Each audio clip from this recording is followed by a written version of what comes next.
vai agora falar de saúde. E um tema que é muito importante e que há bastante tempo está sendo debatido. Teve aprovação, já teve sanção do presidente da República, mas segue em debate, que é o piso salarial de enfermeiros, técnicos de enfermagem e auxiliar de enfermagem e parteira. E teve um reajuste de aproximadamente 50%, com o piso dos enfermeiros passando para R$ 4.750 e dos técnicos para R$ 3.325 e os auxiliares de enfermagem e parteiras R$ 2.375.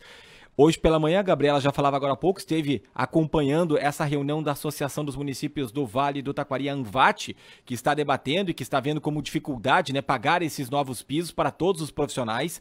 E a gente vai falar agora com o Fernando Gama, ele que é o presidente do Sindicato dos Hospitais Beneficentes, Religiosos e Filantrópicos do Vale do Taquari, sobre o reflexo desse novo piso salarial para os hospitais da região. Se não me engano, são cerca de 20 hospitais aqui na nossa região.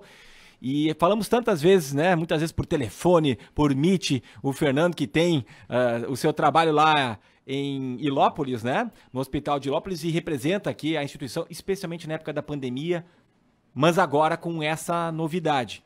E falava aqui o Fernando em off pra gente que já está em vigor para os hospitais esse novo piso. O salário tem que ser pago ali na frente, no início do mês de setembro. Como é que está a situação para os hospitais? Como é que vocês estão discutindo esse tema e os reflexos que nós teremos na nossa saúde como um todo, mas especialmente falando das casas hospitalares? Bem-vindo aqui ao Redação no Ar na Rádio Independente. Fernando, boa tarde. Boa tarde, Ricardo. Boa tarde, Gabriela. Boa tarde. Tá. Boa tarde aos ouvintes, que na realidade, vamos dizer, ouvintes, realmente são todos as pessoas que dependem do sistema de saúde no Brasil. Essa situação do piso salarial não afeta, digamos assim, somente a questão salarial dos profissionais de enfermagem. Do jeito que está, ele afeta todo o sistema de saúde público que os hospitais filantrópicos fazem parte. Na região dos hospitais filantrópicos, somos 20 hospitais, tá? São na região. Empregamos em torno de 3.000 funcionários. Desses 3.000, em torno de 1.500 são do grupo de enfermagem, técnicos e enfermeiros, ou seja, a metade. Nós viemos há um bom tempo chamando a atenção da dificuldade dos hospitais. Nesse ano, tivemos a questão chamamos a atenção da comunidade no Rio Grande do Sul, das dificuldades dos hospitais pós-pandemia. Não podemos esquecer que na pandemia, tá, os hospitais foram chamados a agir e foram financiados para agir e responderam. Tá? Realmente os hospitais conseguiram segurar toda essa situação de pandemia. Tá?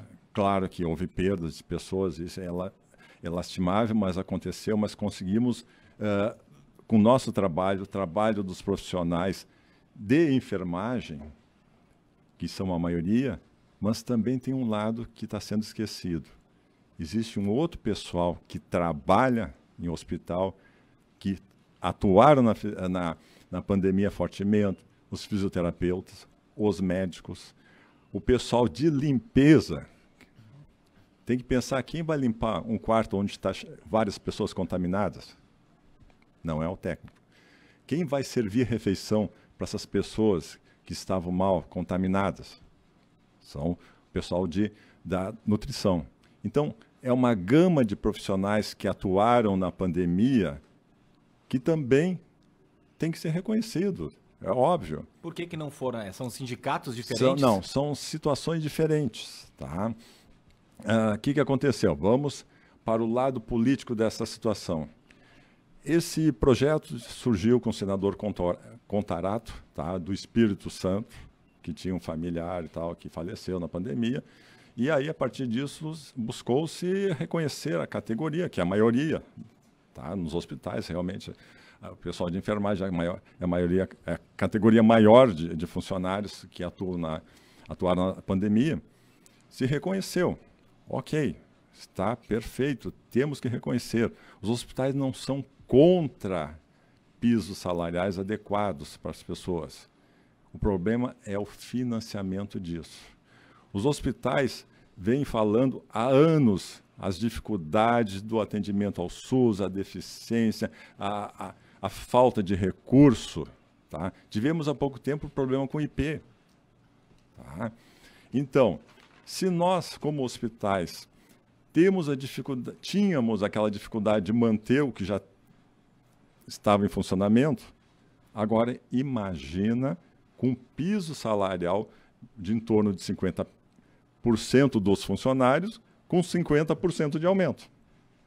Tá? Então, isso que está criando todo essa dificuldade, esse caos. Deixa eu só fazer uma pergunta em meio a isso, porque o senhor fala que é 50%, 1.500 profissionais dos 3.000, né? Em torno disso. E quantos desses são enfermeiros e quantos são técnicos? Tem essa distinção também, porque o piso do enfermeiro é bem superior, né? É bem superior. Do tá? que o técnico. Eu não tenho esse número, mas vamos imaginar, tipo, 2/3 desses profissionais são técnicos. É a maioria, tá? A maioria de técnicos. Mas o que acontece nos hospitais também? Tem técnicos em função, digamos assim, como técnicos, que não estão diretamente ligados lá ao paciente, ao atendimento assistencial. Tá? Pode ter técnico trabalhando em outros setores que atuam, tá? Eventualmente, não é aquele assistencial, aquele internado. Tá? Isso existe muito nos hospitais maiores. Então, o volume de pessoal técnico é muito maior. Tá? Então, esse grupo é muito maior do que o dos enfermeiros. Tá? Então nós viemos sempre nesse patamar de dificuldade. Chegamos agora nessa questão do piso. Ou seja, como que eu vou pagar, tá? Se eu vivo na dificuldade e tenho que pagar muito mais do que eu não tenho, como que eu vou fazer isso? Então, essa é a nossa grande dificuldade. Então, esse projeto de lei, por sinal, no início, lá com o senador, ele tinha uma previsão que ele entraria só em vigor 180 dias da promulgação. Ou seja, tu teria 6 meses para buscar alternativa, formas de que pudesse fazer que ocorra o piso. Mas não.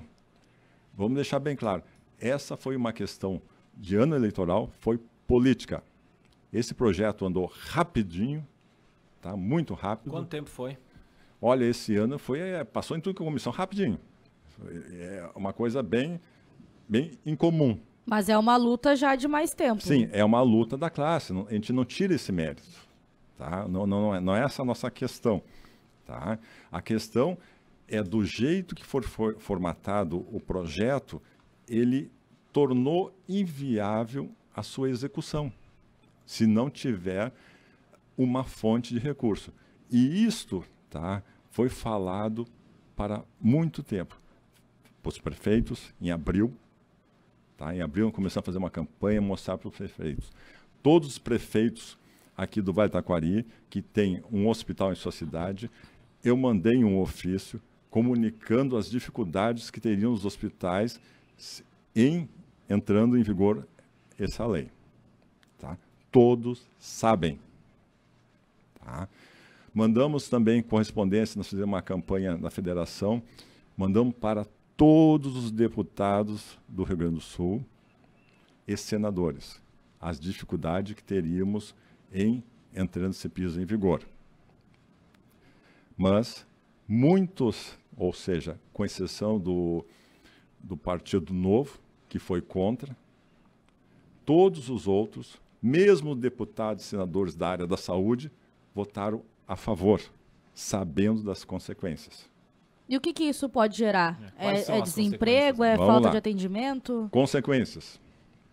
Tá? Até o momento, os hospitais vêm segurando essa questão, tá, de estruturação, porque nós temos também uma ADIM em andamento, já falo da ADIM. Tá? O que acontece? Reconhecendo como constitucional essa questão do piso. Se eu não tenho dinheiro para pagar esse piso, que eu tenho que fazer no meu hospital? Alternativas. Redução de pessoal. Redução de serviços. É a única alternativa. Não existe milagre a ser feito nesse momento, do jeito que está. Tá? Vamos pensar do jeito que está. Se ninguém contribuir, tipo prefeitos, alguns já foram falar com prefeitos.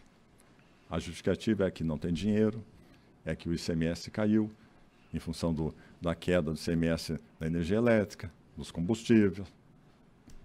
Então, é um problema que vai afetar a todos. Vamos deixar bem claro isso. A médio e longo prazo, os problemas serão maiores, em mantendo do jeito que está, tá? Estamos conversando tudo na situação que não haverá mudanças. Mas há a possibilidade de reverter a situação? Sim. Tá, vamos lá. As consequências. Muito bem. Então, mantendo tudo do jeito que está. Redução de pessoal, redução de estrutura de hospital. Por quê? Tu vai ter que se adaptar. Nós vamos resolver 100% disso? Não. Nós vamos minimizar essa diferença que a gente precisa conseguir. Porque por mais que a gente enxugue a estrutura, a gente vai ter dificuldade para conseguir. Tá? Muito bem. Consequência de tudo isso, se não houver um financiamento para esse lado, poderá haver atraso de salário. Se eu não tenho o suficiente para pagar esse mês, como que eu vou pagar todo mundo? Eu pago um pouco, pago a metade, não pago desse terceiro, como acontecia com os hospitais, aqueles com grandes dificuldades. Então, é uma realidade que poderá vir. A gente não quer essa realidade. É por isso que a gente está alertando as autoridades, tá? E falar em autoridades, nós temos que chamar para esse debate os deputados e senadores que votaram e perguntar para eles o que será feito hoje, não depois das eleições, mas o que será feito hoje para que a gente tenhamos recurso para que isso tenha continuidade. Algum prefeito sinalizou com alguma ajuda aqui na região? Os hospitais estão buscando conversar com os prefeitos, tá? Então, é uma situação que ainda não está resolvida. E pode reverter, né? Com a questão da DIN. Pode, claro. Tem situações, se o prefeito tem uma estrutura que tenha condições de dar esse suporte para o hospital, é óbvio que o hospital não vai poder mexer, não vai precisar mexer, fazer esse encolhimento de estrutura. Porque se esse encolhimento de estrutura ocorrer em todos, com o tempo, tem um outro problema. Tá? Os planos de saúde. A diária contempla um valor, tá, embutido no custo de uma diária que todos os planos de saúde pagam no hospital, o custo de pessoal, de enfermagem, faz parte da diária. E isso aumentando, é óbvio que os hospitais vão ter que buscar esses planos para se entrar com eles. Olha, precisamos aumentar acima da inflação. Tem algum hospital aqui da região que daria para dar um exemplo de quanto isso vai aumentar? Ainda não temos os cálculos, mas com certeza isso vai ocorrer. Tá? Não temos... É que estamos ainda no aguardo de um monte de coisa. Tá? A consequência natural é aumentar os planos, é aumentar o custo para o próprio SUS, e aí o governo vai ter que pagar também. Exatamente. Seria, quer dizer, o plano de saúde tende a aumentar o seu custo, em contrapartida, ele vai buscar seu usuário para aumentar. Uhum. Muitos vão ter que sair, porque não vão ter condições de pagar. E não pagando, vão para onde? Para o Sistema Único de Saúde. Mas só que o Sistema Único de Saúde vai estar encolhido. Por quê? A gente vai ter que reduzir o atendimento, reduzir serviço, reduzir tudo. E essa pessoa vai ficar como? É por isso que eu digo, o problema não é só dos técnicos e enfermeiros, é da população como um todo. Uhum. Isso vai afetar a todos nós. E a DIN, Fernando Gama, presidente do Sindicato dos Hospitais Beneficentes Religiosos e Filantrópicos do Vale. O que significa a DIN e que tipo de consequências poderíamos ter com ela e para quando seria isso? Bom, essa DIN ela entrou, a Confederação Nacional de Saúde entrou com uma ação de inconstitucionalidade direta, a DIN, tá? Direta inconstitucionalidade no Supremo. Esse já está andando. Tá? A gente imagina que até meio de setembro tem alguma definição, porque já está sendo intimado o presidente da República, presidente da Câmara, presidente do Senado para se manifestar. Quer dizer, os agentes políticos disseram, olha, vamos fazer isso aí, então agora você tem que se manifestar. Tá? Essa DIN teve participação, olha aqui, ó, vou ler, todo mundo está participando. Associação Brasileira de Medicina e Diagnóstico, Associação Brasileira de Clínicas de Vacina, Associação Brasileira dos Centros de Diálise e Transplante, Associação Nacional dos Hospitais Privados, Confederação Nacional dos Municípios. Tem aí os municípios também com problemas, buscando soluções. Confederação das Santas Casas e Hospitais Filantrópicos, que pega o Brasil todo, e Confederação Nacional da Saúde, tá? E a Federação Brasileira dos Hospitais. Então, todas essas entidades que atuam na saúde estão preocupadas. Tá? Não é uma faca de dois gumes, porque me parece que todas essas entidades que o senhor citou, o próprio sindicato dos hospitais aqui, entende que sim, esses profissionais devem ser reconhecidos, né, e ter um aumento. Porque pelo meu cálculo aqui, hoje está ganhando um enfermeiro R$ 2.375, algo em torno disso? Não. O enfermeiro, em média, aqui, 3.500, 3.600. 3.600. Há variações nisso aí. Eu acho que o cálculo é 3.600. Bom, tudo bem. Mas mesmo assim, pela função, poderia ganhar não é nada absurdo esse salário aí que está sendo proposto. Porém, tem a consequência no setor, né? Tem. Então, é complicado, né? Vou colocar uma informação também aqui para que entenda. Nós estamos no Brasil. Não estamos na Suíça, na Suécia, não estamos nem no país do primeiro mundo. Com esse novo salário, hoje o enfermeiro, em média, está entre os 20% mais ricos do Brasil. Hoje. Com o novo salário, eles passam a ser os 10% mais ricos do Brasil. Não estou dizendo que o salário seja maravilhoso, não é isso. Eu estou mostrando que no país, a massa salarial, entendeu, nos põe em algumas categorias. Para ver como estamos mal no Brasil, né? Porque exatamente. O salário mínimo está em 1.200. Em torno de 48% da população recebe salário mínimo. Os técnicos vão sair de 30%, digamos, entre aspas, dos mais ricos, para 20% dos mais ricos, com o novo salário. Então, nosso país é uma situação atípica, então não podemos ter salário de ministro, entendeu? Porque não tem como manter. Há uma diferença. Um hospital, eu não posso sair aumentando tudo para todos, porque não tenho condições de fazer isso. Já vamos ter cortes, será, para setembro? O senhor imagina que vai ser pago esse novo salário e talvez alguns hospitais já estão cortando? E qual será o corte total que dá para projetar aqui na região, de 3.000 funcionários que nós temos hoje? Não dá para projetar ainda, porque cada hospital tem que avaliar a sua estrutura. Tá? Vamos considerar uma outra questão.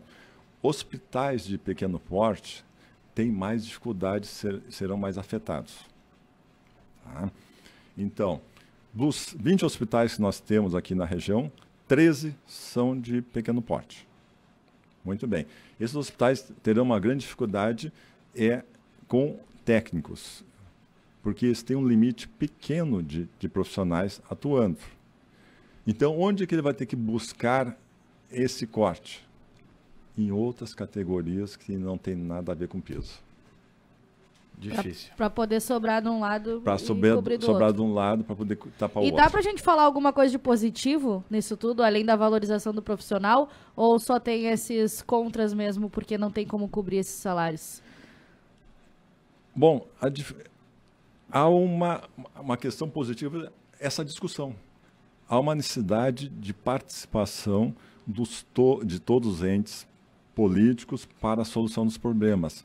As coisas não podem ser pensadas só no voto. O voto que eu vou ganhar se aprovar certa situação. Eu tenho que pensar que as consequências da minha decisão para o povo, essa consequência é danosa, entendeu? Não foi benéfica no todo. Ela pode ser construída e deve ser construída de uma forma que resolva o problema, dê uma solução para o piso, mas que dê uma solução para o funcionamento do hospital, para que ele possa conseguir existindo com serviço para a população. Isso está sendo cortado, se a coisa ficar desse jeito. Tá certo. Fernando Gama, muito obrigado pela presença aqui na Rádio Independente, pelos esclarecimentos. É um tema que é difícil, é complexo, né? A gente quer o reconhecimento de todos os profissionais, mas se tem essa consequência, daqui a pouco poderemos ter ainda mais problemas na nossa área da saúde. Muito obrigado aí pela presença e por sempre, né, prestar esclarecimentos aí para a rádio e para a população. Ok, obrigado. E obrigado por ouvir, entendeu? Porque realmente é uma situação que está ficando cada vez muito mais difícil.